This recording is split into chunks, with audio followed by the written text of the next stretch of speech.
Warahmatullahi wabarakatuh. Bismillah, alhamdulillah.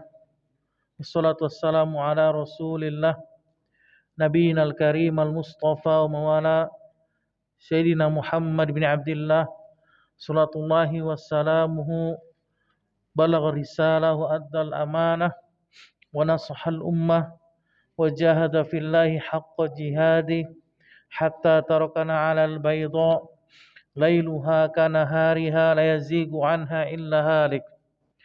Salatullahi wassalamuhu wa ala alihi wa sahbihi wa man tabi'ahum bi ihsanin wa jihadin wa ittiba'in ila yaumiddin. Qala Allah Ta'ala fi Qur'anil Karim, ya ayyuhalladzina amanu taqullaha haqqa tuqatih wa la tamutunna illa wa antum muslimun. Wa qala ta'ala, ya ayyuhan nasu taqu rabbakumul ladzi khalaqakum min nafsin wahidah wa khalaqa minha zawjaha wa bassa minhuma rijalan katsiran wa nisaa wattaqullaha alladzi tasaaluna bihi wal arham innallaha kana 'alaikum raqiba. Wa qala ta'ala, ya ayyuhalladzina amanu taqullaha qulu qawlan sadida yuslih lakum a'malakum wa yaghfir lakum dhunubakum wa man yuti'illaha wa rasulahu faqad faza fawzan 'azima. Amma ba'd. Rabbi ishrah li sadri wa yassir li amri waluqtam min lisani yafqahu qawli ba'da. Barakallahu fiikum. Alhamdulillah, segala puji bagi Allah Subhanahu wa taala yang telah melimpahkan nikmat-Nya kepada kita, yaitu nikmat iman wal Islam, yang mana dengan kedua nikmat tersebut kita masih diberikan kesehatan, kekuatan oleh Allah Subhanahu wa taala untuk berkumpul di majlis ilmi dalam rangka sedikit mempelajari agama Allah dan berusaha untuk mengamalkan sunnah Rasulnya sallallahu alaihi wasallam. Salat dan salam kita curahkan kepada Nabi besar kita Muhammad sallallahu alaihi wasallam beserta para keluarganya, para sahabatnya dan pengikutnya. Taib. Barakallahu fikum. Kita akan lanjutkan pembahasan kita Syarah Bulughul Maram yang merujuk pada kitab Subulis Salam li Fadilatil Imam As-Sun'ani rahimahullahu taala. Walhamdulillah, kita sudah sampai kepada pembahasan bab Sutratil Musalli, yaitu bab sutrah bagi orang yang salat, berkenaan dengan pembahasan bab yadfa'ul musalli al-mar baina yadayhi bilutfin fa illam yandafi' dafa'ahu bisyiddah. Seseorang yang sholat dibolehkan mendorong orang yang sedang lewat di hadapannya dengan lembut atau dengan pelan. Maka jika tidak mau atau jika orang yang melewati tersebut tetap bersikeras, maka dibolehkan orang yang sholat tersebut menolaknya dengan lebih keras lagi daripada yang awal. Pertemuan lalu sudah kita jelaskan di mana bahwasannya kesimpulan yang dimaksud dengan wanita di sini adalah wanita yang haid, wanita yang sedang haid. Ini ditakyid atau dikhususkan dengan hadis yang sudah kita jelaskan dari riwayat Abu Daud dan Nasai dari sahabat Abdullah bin Abbas radhiyallahu ta'ala anhu. Taib. Kemudian diqaidkan atau dikhususkan, ditakyidkan wanita ini dengan apa? Dengan wanita yang haid. Begitu pula anjing dengan anjing hitam yang sudah kita jelaskan. Maka kita masuk pada hadis yang ketujuh dari bab sutrah orang yang sholat, dari Abi Sa'id Al-Khudri radhiyallahu ta'ala anhu, bahwasannya beliau mengatakan, qala Rasulullah sallallahu alaihi wasallam, Rasul sallallahu alaihi wasallam bersabda, idza shalla ahadukum ila syai'in, jika salat salah seorang di antara kalian ke arah sesuatu, yasturuhum minan nas, yang membatasi dari manusia, atau jika sholat salah seorang di antara kalian mengarah kepada sutrah, pembatas antara dirinya dengan orang lain, fa arada ahadun an yajtaza baina yadayhi, maka jika salah seorang ingin melewati di hadapannya, falyadfa'hu, maka hendaknya dia mendorongnya atau menolaknya. Kemudian fa in aba falyuqatilhu, maka jika dia menolaknya, jika dia masih bersikeras untuk melewati orang yang sholat tersebut, maka perangilah di sini. Ya, maksudnya artinya perangilah. Fa innama huwa syaitan, maka sesungguhnya dia adalah syaitan. Hadis muttafaq alaih, riwayat Al-Bukhari dan Muslim. Di dalam riwayat yang lain, dari riwayat Imam Muslim rahimahullahu taala, fa inna ma'ahu al-qarin, maka yang bersama dengannya adalah qarin. Taib. Maka dijelaskan oleh Imam As-San'ani rahimahullahu taala, yang dimaksud idza shalla ahadukum ila syai'in yasturuhu minan nas, jika salah seorang di antara kalian salat dengan sesuatu yang membatasinya dari manusia, itu sutrah, apapun yang sudah kita jelaskan pertemuan lalu itu baik dia berupa tombak atau batu yang ditumpuk, atau gundukan pasir, atau misalkan tas perbekalan, atau misalkan dia menggunakan tembok, aqua dan sejenisnya yang membatasi antara dirinya dengan manusia, maka ini sudah dikatakan sebagai sutrah. Taib. Fa arada ahadun an yajtaza, maka salah seorang jika ingin melewatinya, ayamdi, atau melewati di antara hadapannya, falyadfa'hu, maka tolaklah atau doronglah. Zahiruhu wujuban, maka secara zahir dijelaskan oleh Imam As-San'ani, ini secara zahirnya ini hukumnya wajib. Ya, secara zahir kalau misalkan antum sholat, misalnya antum sudah menggunakan sutrah di hadapan antum, kemudian ada orang yang orang lewat di hadapan antum, antum boleh cegahnya dengan begini, ya, dengan mengulurkan tangan antum supaya orang tersebut tidak sholat tidak lewat di hadapan antum. Kalau misalkan dia masih saja bersikeras karena tidak ada jalan, ataupun misalkan dia sedang buru-buru, maka dibolehkan kita menolaknya atau mendorongnya lebih keras daripada yang pertama. Taib. Ini hukumnya secara zahirnya hukumnya wajib. Fal yuqatilhu, perangilah. Secara zahir ini dikatakan perangilah. Fa innama huwa syaitan, maka yang bersama dengannya adalah siapa?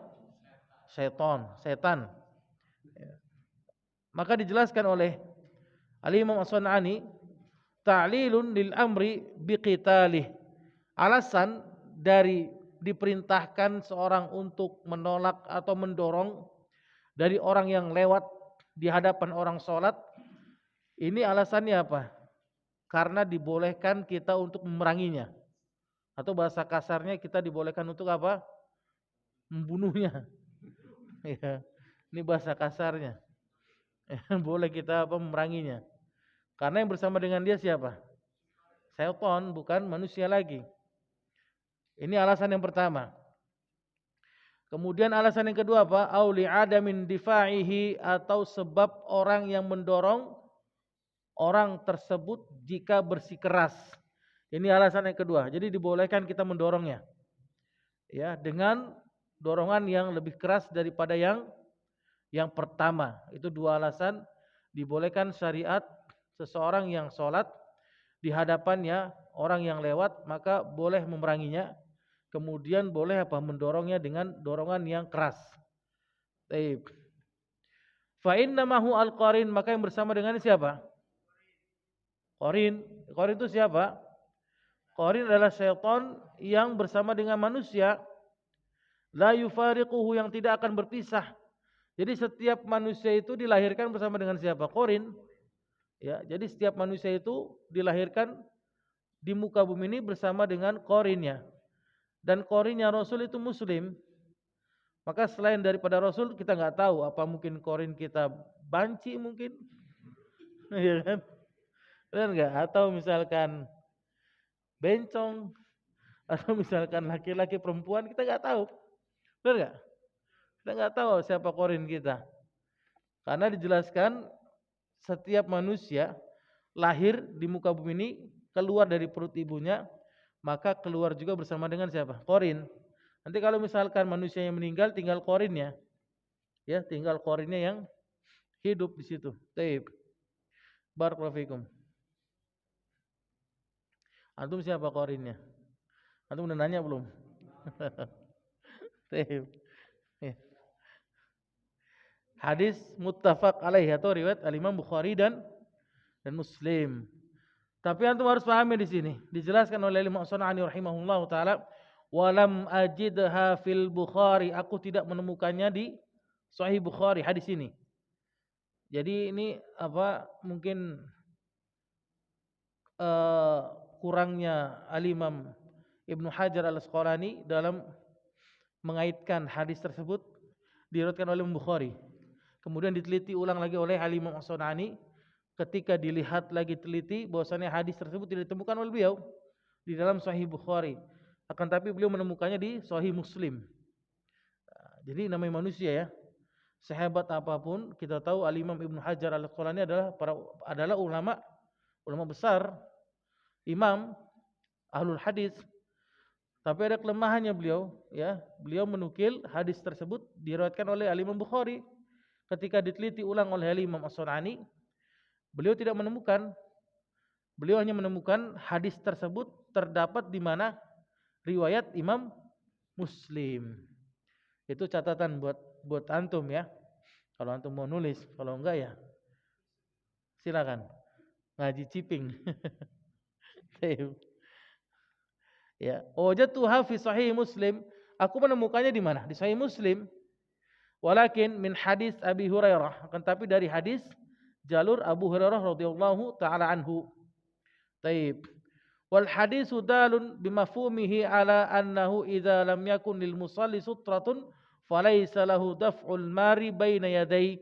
Hadis ini menunjukkan bahwasannya pemahaman terhadap seseorang yang apabila dia salat tidak menggunakan sutrah, ya, tidak menggunakan sutrah, falaisa lahu daf'ul mar baina yadayhi, maka tidak boleh dia menolak orang yang lewat di hadapannya.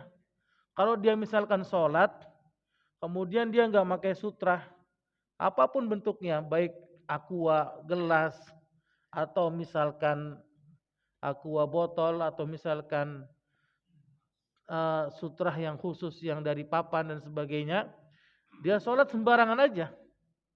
Dia sholat sembarangan tanpa sutrah. Kemudian ada orang lewat di hadapannya, maka jangan salahkan orang yang lewat. Ya, antum nggak boleh menyalahkan orang yang lewat. Kemudian antum sok-sokan begini, ya, mengikuti sunnah. Atau misalkan antum ingin sesuai dengan sunnah, tapi antum tidak sesuai dengan sunnah sebenarnya. Maka itu adalah kesalahan yang sangat fatal. Ya, jadi nggak boleh kita menolaknya atau tidak boleh kita mendorongnya orang yang sholat tidak menggunakan sutrah, orang yang lewat di hadapannya.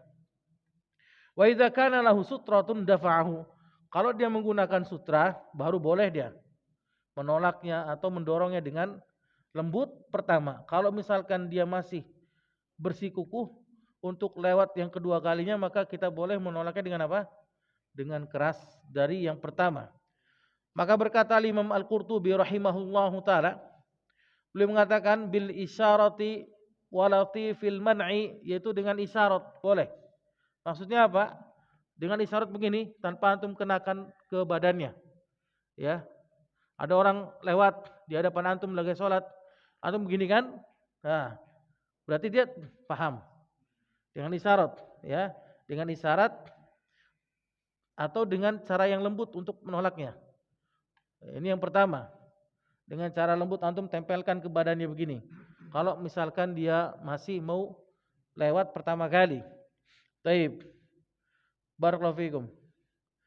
Fa illam yamtani' 'anil indifa' qatalahu, kalau masih saja dia ngeyel misalnya, masih saja dia terus mau lewat di hadapan antum yang sedang sholat, maka dibolehkan kita memeranginya atau mendorongnya dengan dorongan yang lebih keras daripada dorongan yang pertama. Ini penafsiran dari penjelasan Al-Imam Al-Qurtubi. Apa kata Imam Al-Qurtubi? Dafa'ahu daf'an asyadda minal awal, maka boleh kita mendorongnya lebih keras, lebih kuat daripada dorongan yang pertama. Jadi maksud dari qatalahu itu apa maksudnya? Bukan kita bunuh, ya. Kita lagi sholat, Allahu Akbar, ada orang yang lewat, antum langsung mana pisau. Nah, seperti itu ya. Iya. Itu bukan seperti itu. Maksudnya qatalahu itu apa? Perangi itu dijelaskan oleh Imam Qurtubi, itu maksudnya dengan kita cegah lebih kuat daripada yang pertama. Seperti itu. Kemudian berkata Imam Qurtubi melanjutkan, wa ajma'u, para ulama sepakat, annahu la yalzamu an yuqatilahu bisilah. Perhatikan, para ulama dari berbagai macam mazhab, mereka sepakat tidak boleh memerangi dengan pedang atau dengan senjata, baik dengan pisau atau dengan samurai sekalipun, atau dengan golok atau dengan tombak dan sebagainya. Ini tidak diperbolehkan, li mukhalafati dzalika qa'idatas salati minal iqbali 'alaiha, karena menyelisih kaidah salat. Apa itu kaidah salat? Minal iqbali 'alaiha, yaitu dengan fokus pada salat. Jadi seorang salat itu apa tujuannya dia? Tujuannya apakah dia perang? Enggak kan? Tujuan dia sedang apa? Bermuqarabah, mendekatkan diri kepada Allah Subhanahu wa taala, kemudian sedang apa? Sedang berbicara dengan Allah, ya. Sedang berhadapan kepada Allah Subhanahu wa taala, fokus dia salatnya, khusyuk. Karena nanti setelah pembahasan ini adalah pembahasan bab khusyuk dalam salat. Jadi itu maksudnya, larangan itu membunuh dengan apa? Dengan senjata, itu dilarang karena menyelisih apa? Kaidah salat yang sebenarnya. Seseorang salat itu tujuannya apa? Ya, sedang bermunajat, ya kan? Berbicara dengan Allah Subhanahu wa taala, kemudian mendekatkan dirinya kepada Allah. Ya, seakan-akan dia berbicara dengan Allah Subhanahu wa taala, tidak ada penterjemah antara dirinya dengan Allah Subhanahu wa taala. Maka itu kaidah yang sebenarnya salat. Fokus pada salat atau apa? Wal isghali biha wal khusyu', atau tidak menyibukkan dirinya dan khusyuk dalam salat. Itu kaidah dalam salat. Ya, jadi nggak boleh kita salat itu apa? Menyibukkan diri kita, yaitu banyak gerak berlebihan, kemudian tidak khusyuk. Kita salat Allahu Akbar, tiba-tiba kita kepikiran, wah, kunci motor mana? Nah, biasanya gitu kan? Yang tadinya antum nggak pernah kepikiran mana kunci motor, mana kunci mobil, mana hutang, kepikiran pas lagi sholat, insya Allah. Anda yakin ya. Atau bahkan antum misalkan yang tadinya antum yang gampang, antum beli bakwan, yang tadi nggak kepikiran itu, bayar 3, jadi kepikiran tuh. Udah bayar 3 apa bayar 4 ini? Lagi sholat tuh kepikiran tuh. Taib. Wa atlaqa jama'atun anna lahu qitalahu haqiqatan. Kemudian sebagian para ulama memutlakan bahwasannya yang dimaksud dengan qital ini adalah memerangi secara hakikat. Jadi boleh kita memeranginya. Wa huwa zahirul lafzi, dan ini dimaksudkan dari secara zahir lafadznya. Wal qawlu bi annahu yadfa'uhu bil la'nihi wa sabbihi, dan ada sebagian dari mereka apa? Yang mengatakan boleh kalau misalkan ada orang yang apa? Lewat di hadapan orang sholat, itu boleh kita apa? Menolaknya dengan laknat. Dengan melaknatnya. Laknatullah alaik. Laknatullah alaih. Atau dengan apa? Dengan cara mencelanya, menghinanya. Nah, ini sebagian dari mereka. Mereka mengambil dengan apa? Dengan dalil fa yuqatilhu, ya. Fal yuqatilhu itu maksudnya. Maka perangilah. Jadi boleh kita melaknatnya, boleh kita apa? Mencelanya. Tapi hal ini dibantah oleh oleh hadis sahih dari Al-Imam Abu Daud dan yang lainnya, bahwasannya, dan hal ini dikuatkan dari perbuatan Abi Sa'id Al-Khudri radhiyallahu ta'ala anhu. Ketika itu beliau sholat dan ada salah seorang pemuda yang lewat di hadapannya. Ini hadisnya ini riwayat Al-Imam Bukhari dan yang lainnya, Abu Daud dan sebagainya. Taib. Maka berkata Abi Shalih As-Samman, ra'aitu Abu Sa'id Al-Khudri, aku pernah melihat sahabat Abu Sa'id Al-Khudri radhiyallahu ta'ala anhu fi yaumi Jum'atin, pada hari Jumat, yusalli ila syai'in yasturuhu minan nas, dia salat dengan sesuatu yang membatasi darinya manusia. Dia salat apa di hadapannya dengan sutra.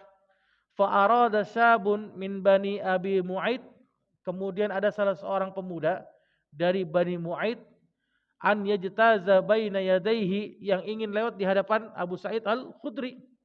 Fadabahu Abu Sa'id, kemudian Abu Sa'id apa? Menolaknya pemuda tersebut apa? Fi sodrihi, di dadanya. Jadi begini, ya, ditolak di bagian dadanya, boleh. Fanadhara asyab, maka pemuda tersebut apa? Melihat.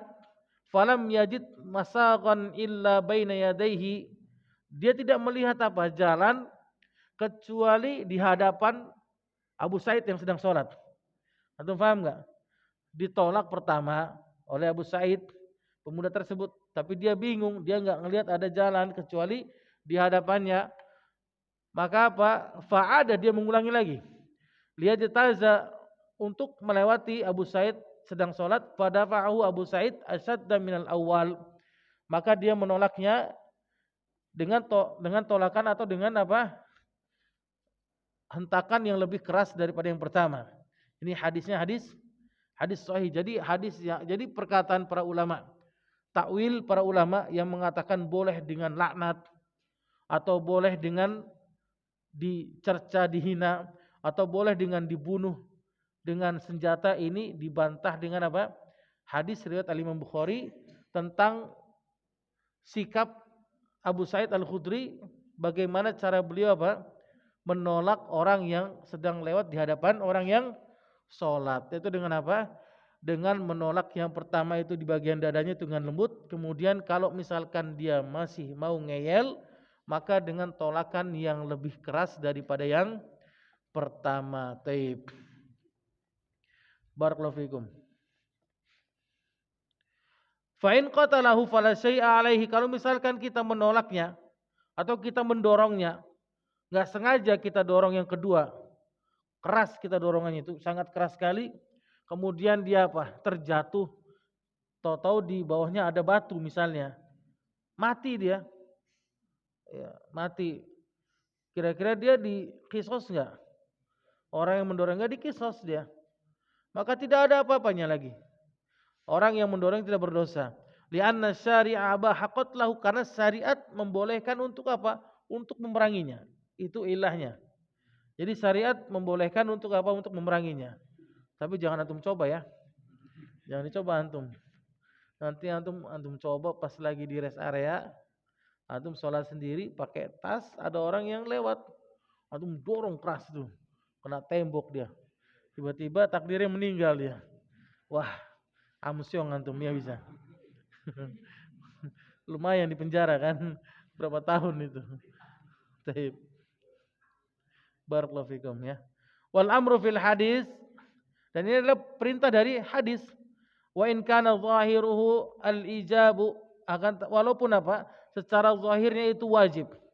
Lakin naqala al Imam Nawawi, akan tapi berkata Imam Nawawi, ini Imam Nawawi adalah imam yang didengar mazhab Syafi'i. Ini ashab as-Syafi'i. Perkataan Imam Nawawi ini didengar oleh kalangan mazhab Syafi'i. Apa kata beliau?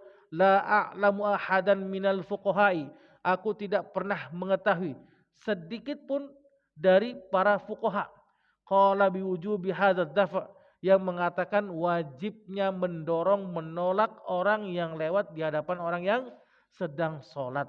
Berarti hukumnya apa? Tidak wajib. Hukumnya tidak wajib. Ya, hukumnya tidak wajib. Ini menurut mazhab Syafi'iyah. Ya. Hukumnya tidak wajib, sunnah. Hukumnya sunnah. Karena dia mengatakan apa? Aku tidak pernah mengetahui sedikit pun dari para fuqaha tentang wajibnya mendorong orang yang sedang lewat di hadapan orang yang sholat. Bal sorah ashabuna, akan tetapi apa? Terang-terangan, yaitu sahabat kami, siapa di sini? Dari mazhab Syafi'iyah semuanya. Bi'annahu mandub. Mereka hanya mengatakan ini adalah sunnah saja. Lakin qala al-musannif, akan tapi berkata musannif siapa di sini? Siapa musannif di sini? Al-Imam Ibnu Hajar Al-Asqalani. Penulis kitab Bulughul Maram, beliau berbeda dengan Imam Nawawi. Apa kata Imam Ibnu Hajar Al-Asqalani? Qad saraha biwujubihi ahlul zahir. Telah terang-terangan ahlul zahir mengatakan wajibnya menolak, mendorong orang yang lewat di hadapan orang yang sedang sholat. Taib. Jadi apa kesimpulannya? Kalau antum atau kita mazhab Syafi'iyah, hukumnya apa? Mendorong orang yang sedang lewat di hadapan orang yang sholat, hukumnya sunnah. Sunnah yang ditekankan. Taib. Tidak sampai wajib. Tapi jangan antum biarkan juga ya. Jangan antum biarkan, nanti ada hadis dalil yang kalau seseorang yang sholat kemudian dia tidak mendorong atau tidak menolak orang yang lewat di hadapannya, maka akan apa? Sholatnya berkurang pahalanya atau batal. Itu sudah dijelaskan pada pertemuan yang lalu kan? Yaqta'u sholata ahadikum, akan terputus atau terpotong sholat di antara kalian apabila ada orang yang sholat, ada orang yang lewat di hadapan kalian, kemudian kita tidak apa menolaknya atau tidak mendorongnya. Tib. Fa innama huwa syaitan, maka hal itu adalah syaitan. Orang yang lewat di hadapan orang yang sholat adalah syaitan. Ta'lilun bi anna fi'lahu fi'lu syaitan. Alasannya apa? Perbuatannya adalah perbuatan syaitan. Fi iradati ataswis, yang berkeinginan untuk apa? Memberikan waswas kepada orang yang sholat. Itu ilahnya, alasannya. Jadi kalau ada orang yang lewat sengaja dia lewat di hadapan orang yang sholat, berarti dia syaitan, berarti dia sengaja untuk apa? Memberikan waswas kepada orang yang sedang sholat. Jadi tidak khusyuk orang yang sedang sholat tersebut. Wa fihi dilalatun ala jawazi itlaqi lafzi syaitan. Dan hal ini menunjukkan bahwasanya dalil dibolehkannya kita mengatakan orang yang lewat di hadapan orang yang sholat dengan sengaja dia syaitan. Syaitan ente. Boleh. Boleh. Ini dijelaskan oleh Imam Sunani. Jadi antum gak usah ragu lagi. Kalau antum sudah sholat misalkan nanti lagi sholat sunnah ba'diyah isya, antum sudah pakai sutroh. Ada orang yang sholat, ada orang yang lewat di hadapan antum. Antum salam, assalamualaikum, assalamualaikum. Dia sholat di hadapan, setelah dia lewat di depan antum, kemudian dia sholat sunnah misalkan di samping antum. Pas dia salam, yang kedua, antum bilang, seton ente. Gak usah ragu. Nanti kalau misalkan dia marah gimana? Antum buka kitabnya. Debat antum nanti sama dia. Maka dia adalah apa? Seton. Boleh dengan apa? Dengan mengitlakan lafaz seton terhadap orang yang sengaja lewat di hadapan orang yang sedang sholat. Taib. Barakallahu fikum. Karena apa? Karena dia menginginkan merusak atau mengacaukan orang yang sholat tersebut atau menjadi fitnah di dalam agama. Sebagaimana Allah Ta'ala berfirman, syayatinal insi wal jinni, yaitu mereka orang-orang yang menjadi fitnah manusia dari syaitan yang dia berbentuk manusia dan jin. Itu yang merusak manusia itu. Bisa jadi dia dari jin atau dari kalangan manusia. Abu Jahal, Abu Lahab, Abu siapa lagi? Abu Janda, bukan ya? Bukan ya. Bukan, dia muslim ya. Muslim. Ataupun yang lain yang misalkan siapa? Maka orang-orang yang kerjaannya apa? Merusak, membuat fitnah, membuat onar kaum muslimin, apalagi menghancurkan, merendahkan, meremehkan, menghina kaum muslimin, maka dia adalah apa? Syayatinal insi wal jinni, kata Allah. Mereka adalah setan dari bentuk jin dan manusia. Taib. Wa qila, dan dikatakan al-muradu bi annal hamila lahu ala dzalika syaitan, dan maksud dari yang menyebabkannya adalah apa? Syaitan. Wa yadullu lahu riwayatu Muslim, dan menunjukkan bahwasannya riwayat tersebut adalah riwayat Imam Muslim. Yaitu apa? Fa innamahu al-qarin, yang bersama dengannya siapa? Qarin. Ya, jadi ada dua. Bisa syaitan atau qarin. Taib. Wa qad ikhtulifa fil hikmatil muqtadiyah lil amri bidaf'i. Para ulama berbeda pendapat tentang hikmah diwajibkannya perintah untuk menolaknya. Yang pertama dikatakan lidaf'il ismi 'anil mar, atau menyelamatkan dosa orang yang sedang lewat. Itu yang pertama hikmahnya. Antum dorong orang yang sedang lewat di hadapan antum, itu hikmahnya apa? Antum menyelamatkan dia supaya dia apa? Tidak berdosa. Karena kan dijelaskan dalam hadis yang pertama. Apa? Lebih baik dia menunggu berapa? 40, ya kan? Lebih baik dia menunggu 40. Itu berarti ancaman yang sangat keras bagi orang-orang yang berani lewat di hadapan orang yang sedang sholat.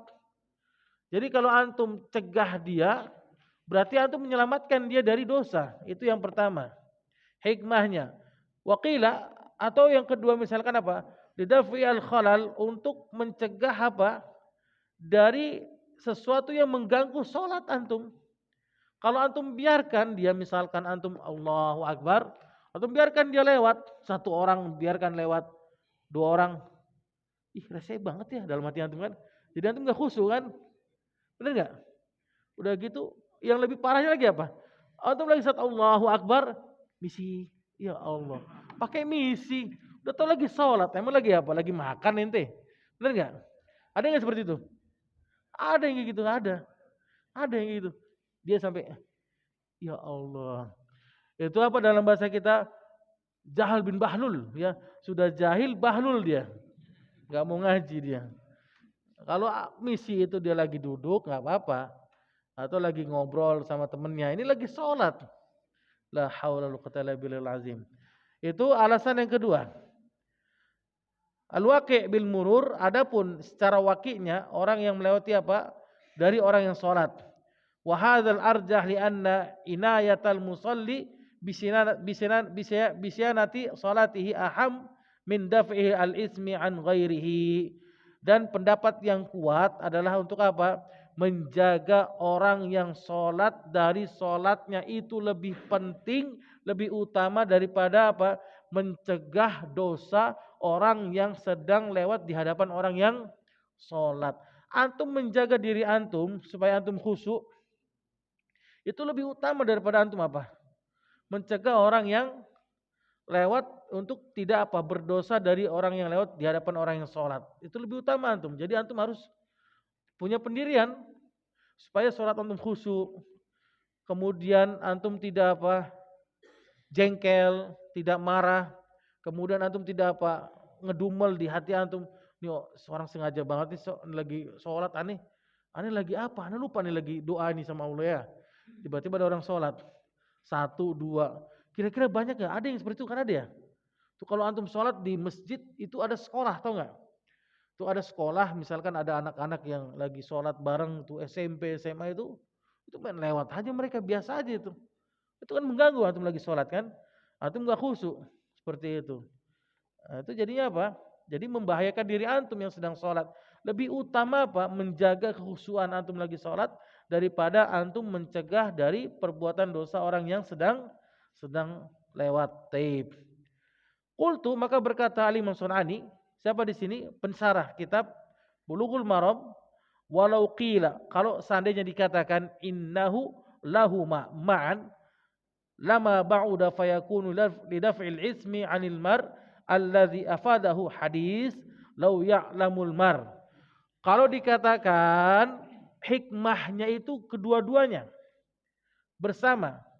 Maka tidaklah aneh kata Imam Sonani, maka menjadi seseorang yang sholat itu menolak dari perbuatan dosa orang yang sedang lewat di hadapannya, itu utama juga berdasarkan dengan hadis apa? Lau ya'lamul mar, kalau seandainya orang yang lewat itu mengetahui dosanya orang yang lewat di hadapan orang yang sholat, itu seperti dia menunggu berapa tahun? 40 atau 40 tahun disitu dijelaskan. Itu hadis yang pertama. Atau walsyanati as-salati anil inqisas anil inqisani min ajrihima, atau misalkan apa, menjaga dirinya dari sholat untuk tidak berkurang pahala yang ada padanya. Ini faedah yang kedua. Jadi digabungkan keduanya. Yang pertama itu dia untuk mencegah orang supaya tidak berdosa.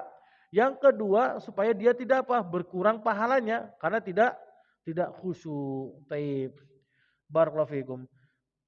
Telah datang riwayat dari Abu Nuaim bosannya dari Umar bin Khattab radhiyallahu ta'ala anhu mengatakan lau ya'lam al-musalli ma yanqusu min salatihi bil mururi baina yadayhi ma shalla illa ila syai'in yasturuhu minan nas. Kalau seandainya manusia mengetahui, orang yang sholat mengetahui berkurangnya sholatnya dari sholat tersebut terhadap orang yang lewat di hadapannya, maka tidaklah dia sholat kecuali apa? Menggunakan sutrah pembatas dari manusia. Taib. Barakallahu fikum. Jadi antum harus paham di sini, ikhwan, bahwasannya kemarin sudah kita jelaskan apa? Menurut jumhur para ulama ini walaupun ini sunnah menggunakan sutra, tapi lebih dekat kepada apa? Kepada wajib hukumnya kita menggunakan sutra dalam sholat kita. Taib. Barakallahu fikum. Dari sahabat Ibnu Mas'ud radhiyallahu taala anhu bahwasannya beliau mengatakan innal murura baina yadayil musalli yaqta'u nisfa salati, sesungguhnya orang yang lewat di antara orang yang salat akan mengurangi setengah dari pahala salatnya itu. Anda bisa bayangkan. Berarti kalau misalkan dia salat enggak khusyuk, tambah lagi ada orang yang lewat 20 orang, tambah setengah habis jadi pahala salatnya. Walahuma hukmur raf'i wa in kana mauqufin, walaupun hadisnya mauquf sampai kepada Abdullah bin Mas'ud saja, tidak sampai kepada Rasul. Hadisnya mauquf. Illa annahu fil awal fi man lam yattakhis sutratan, kecuali hadis yang pertama yaitu orang yang tidak menggunakan sutrah. Kemudian hadis yang kedua mutlak, fayahmilu alaihi al-mutlaqu 'alal muqayyad, maka diambil, ditarik hukum mutlak kepada hukum muqayyad atau ditakyid. Wa amma man ittakhadha as-sutrata fala naqsa fi salatihi bimururi al-mari li'annahu qad sarraha al-hadis annahu mattikhadhi sutrah.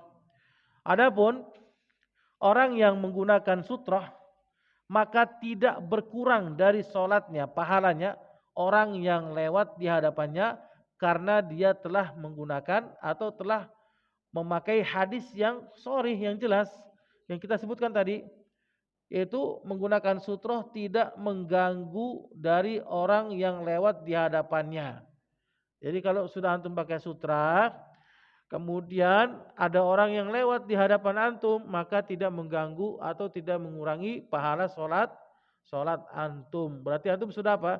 Sudah bersungguh-sungguh menggunakan sutrah dalam salat. Taib. Fa amruhu bidaf'i alil mari la'alla wajhahu inkarul munkar 'alal mar. Adapun perintah untuk mendorong, menolak orang yang lewat di hadapan orang yang salat, ini semoga perintah tersebut apa? Dengan mengamalkan kaidah inkarul munkar, yaitu mengingkari kemungkaran orang yang sedang lewat di hadapan orang yang sholat, itu artinya melanggar dia. Jadi boleh antum mengingkarinya. Ini bentuk pengingkaran kita dalam apa?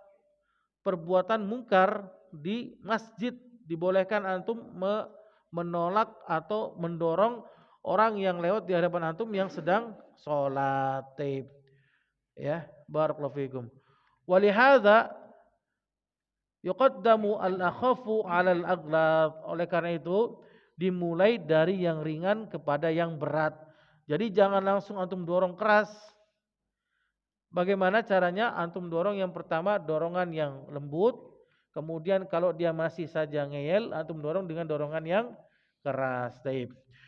Kemudian hadis yang ke-8 dari Abu Hurairah radhiyallahu taala anhu, bahwasanya Rasul sallallahu alaihi wasallam bersabda, "Idza shalla ahadukum falyaj'al tilqa'i wajhi syai'a." Jika salah seorang di antara kalian salat, maka hendaklah meletakkan sesuatu di hadapannya, fa illam yajid falyansib asa. Maka kalau dia enggak menemukan, maka letakkan apa? Asa, tongkat di hadapannya. Fa illam yakun khutta. Kalau dia enggak menemukan tongkat, maka dia boleh apa? Menggaris dengan garis. Tsumma la yadurruhu man marra baina yadayhi. Kemudian tidak membahayakan orang yang lewat di hadapannya. Hadis riwayat Al-Imam Ahmad, hadisnya lemah.